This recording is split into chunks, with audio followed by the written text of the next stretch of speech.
Hello at welcome sa kusina ni Mrs. O. And for today, upon request, we will be doing BICOL Express pero using tofu. No? And again, yung pangpaahang natin will be Carolina Reaper pepper, yung pinakamaanghang na pepper from 2013 to 2023. Except, syempre, for those na wala, ako kasi na panahon na nabigyan lang ako, pwede na tayo gumamit ng siling labuyo. Okay? Let's start. So basically, here is the pepper. So when we're doing the pepper, this is the stem.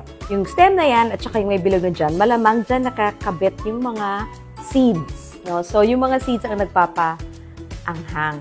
No? So, yan ko lang siya. At dahil pinakamaanghang siya na pepper, hindi ko siya dadamihan. So basically, slice ko lang siya. Naka-gloves ako kasi maanghang. So, warningan ko lang sa mga kakain ito mamaya, maanghang. Okay. Okay. So, there. Just chop it up a little bit there. Para fair tayo sa lahat na titikim. May anghang. Kaya di matilita. Okay. Okay, there you go. But for those, you can also use siling labuyo. Naman na rin natin. Ito yung natira kanina sa demo. Saan nga natin siya hinalo? Sa chicken wings kanina. Obviously, nagsushoot kami lahat in one day. And then now, since our protein will not be pork, we are using tofu, no? Pag bumibili tayo ng tofu, there are different kinds, no? There's silken tofu, there's soft tofu. So we want to use yung medyo firm. Okay? So there you go. So let me slice it lang. Pinakat ko lang siya into cubes. Yan. Tapos, I'm just gonna coat it with cornstarch. And just to discuss the ingredients, we'll use sitaw, bagoong, coconut oil, and then the sile. So it's very simple. We're just gonna put a lot of onions, no? Yan siya. Okay. And because our tofu is coated with cornstarch, we want to brown it a little bit. So that's what we'll be doing. Gamitin ko na yung wok kasi ito lang yung malinis. Parang malinis. Oil. Yeah. So, uunahin lang natin yan before the aromatics. So, aromatics, the onions, the garlic. Before that starts, unahin ko lang muna yung ating tofu, so, which is lightly coated. Okay, hintayin lang natin minute. Yeah.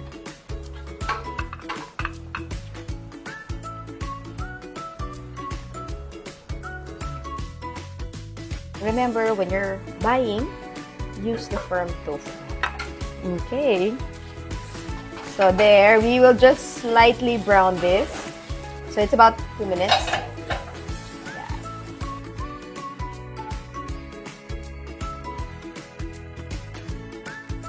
Yeah. No, it's slowly starting to be golden. So at this point, you can never have enough garlic. Then sitaw, I'm gonna add. Yan. Some onions.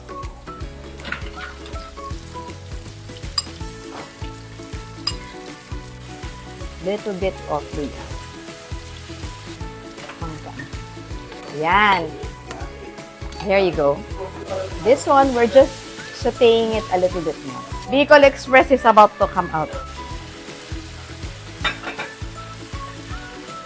Taasan lang natin yung apoy before I add the bagoong. Now we are adding. So I'm not using the whole can. I'm just using half. As ito, we want it to boil para lumabas talaga lahat ng sebo ng coconut milk. You know, it's gonna start to thicken and maghihiwala yung oil. Then, I'm gonna add bagoong. Sige na nga, the more the merrier. Wala naman tayong salt. Galing, naubos ko. Wala na naman kaming stock. Masaya kaming, di kami nakaka-waste. If you were going to use the silken tofu, mahirapan ka, madudurog siya. Yun yung ginagamit nila sa Chinese. So this one, we're using the firm tofu. Hintayin ko lang maghiwalay Then it's ready to serve. Look at that. It's very thick na. There. Masarap na to with rice. And then we're just gonna put some crunchy garlic.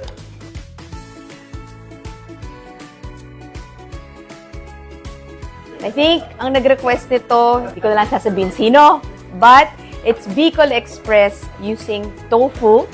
Not authentic, 100% not authentic. Dito authentic because I use bagoong, I use coconut milk, so I didn't really follow the authentic. But it tastes good. So this is our tofu BICOL Express. Enjoy!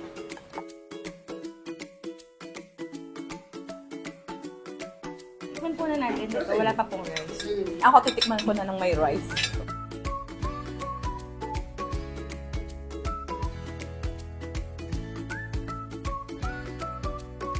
Sarap.